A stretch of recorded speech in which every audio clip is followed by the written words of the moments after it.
这是 MIPI CSI2 的界面，我前端接一个视讯设备，这个视讯设备叫做 USB 摄影机转 MIPI。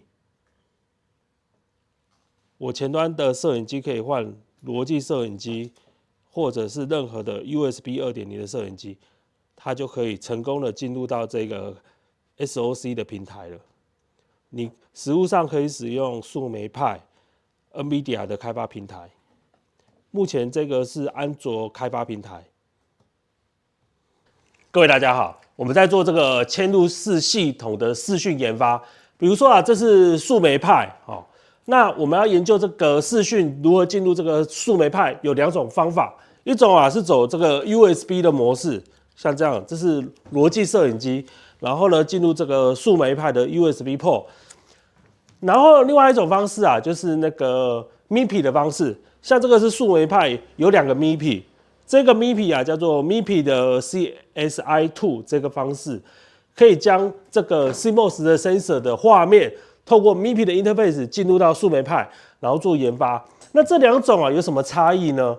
简单的说啊，你走这个 USB 的 Webcam 进入的话，这个方式是比较简单的，因为啊，这个 Linux 里面啊都有这个 UVC 的这个 driver 是很好处理的。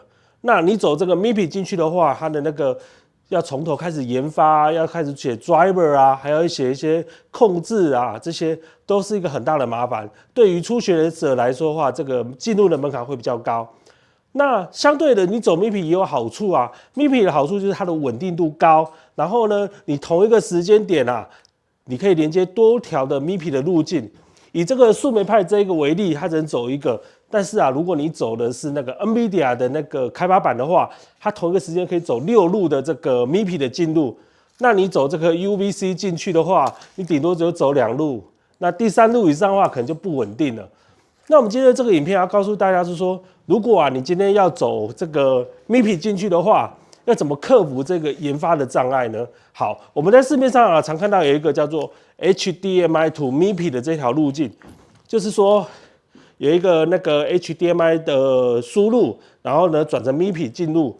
通常啊你在网络上可以看到这样的 demo， 就是一个 HDMI 的接口来源是一个这个 GoPro 的相机，然后进入到这个 MIPI 的 interface。如果你今天是个工程师，已经将这个 HDMI 转 MIPI 这条路径已经研发好了，这时候我们公司有个设备叫做 UVC 转 HDMI。当你连接这一个设备之后呢，你就可以连接市面上的所有的 USB 2.0 的 Webcam。比如说啊，这是罗技的摄影机，你连接也是一样可以通的。还有这个罗技的 C92 也可以通，还有这个什么原刚的这个USB 2.0 的摄影机也可以通啊。先连接这个开发版的电源，然后 HDMI 连接到这个萤幕。其实这个是一个安卓的开发版，然后我再连接一个滑鼠做实验。好，这时候我可以用我滑鼠去控制，因为啊这是安卓的开发版，所以开发起来非常简单。我等一下就点这个摄影机的 APP 就会有画面了。然后呢，我这个HDMI 转 MIPI 的这个来源，我就连接这个板子。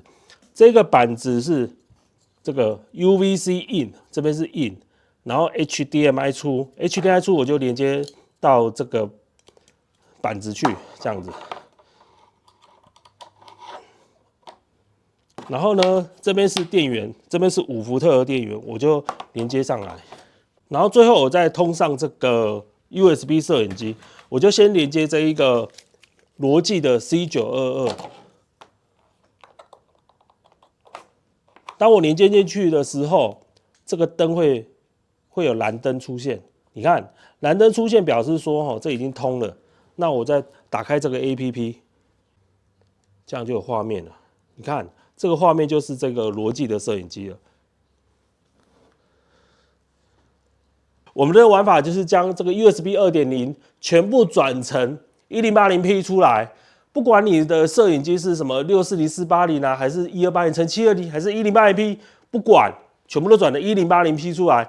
这时候丢给你这一个 HDMI to MIPI 的那个装置，它就会认为是一个 HDMI 1080P 的一个视讯。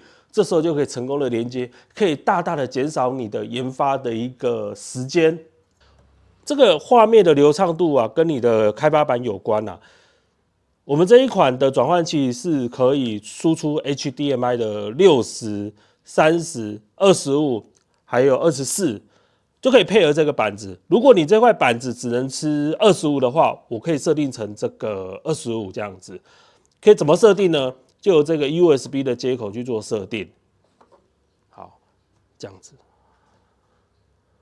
好，我们现在再换别的这个 Webcam，我们换一下这个罗技的这个 StreamCam， 你不需要管什么 Webcam， 你只要确认说这个 USB 2.0 的 Webcam 就可以用了，再接上去，就是说能够相容 USB 2.0啦。如果你的 Webcam 是3.0，但是它有能力相容2.0的话，那么这个板子就能用了。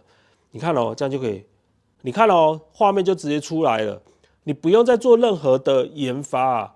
因为这个 UVC 转 HDMI 可以让你节省到很多的工程上的一些杂事。这是原缸的摄影机，它可以向下相容 2.0， 那我就把它接上去。你看出来了。如果你要叫厂商研发成这个 MIPI 的界面的话，你可能要花很多时间，还要花很多的钱呐。那你在做实验的初期试验的时候，你可以先用 USB 的这个界面，等到确定无误之后，你再请厂商设计成 MIPI 的这个内窥镜摄影机，这样会让你节省很多的时间还有成本。好，把它接上去。这内窥镜非常的小。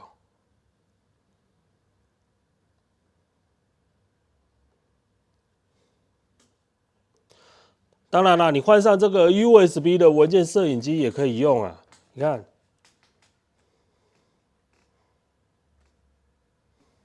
这是我们公司的 UVC 转 HDMI 的转换器。当这个 UVC 转 HDMI 连接到这个 HDMI 转 MIPI 的转换器的时候，它就变成是 UVC 转 MIPI 了。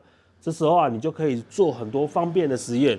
这个 USB 的来源你就接 2.0 的摄影机，像这一支 USB 2.0 的文件摄影机啊，或者是罗技摄影机，或者是一些什么鱼眼的摄影机。只要你这个 USB 的摄影机啊，它是相容于 USB 2.0 的情况，这时候我们就可以使用了，可以大幅减短你研发的时间，还有开发这个摄影机的成本。